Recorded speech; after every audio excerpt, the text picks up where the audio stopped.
روحنا القرآن روح.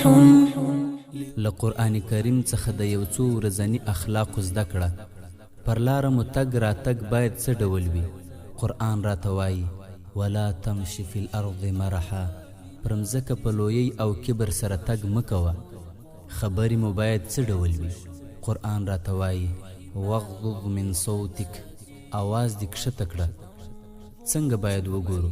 قرآن راته وایي لا تمدن عینیک، د بل چا په مال او جایداد پسې سترګې مه کشوه.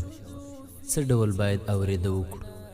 قرآن راته وایي ولا تجسسو، په چا پسې غوږ مه نیسئ. خوراک او څښاک او لباس مو باید څنګه وي؟ قرآن راته وایي ولا تسرفو، اسراف مه کوئ. څه ډول خبرې باید وکړو؟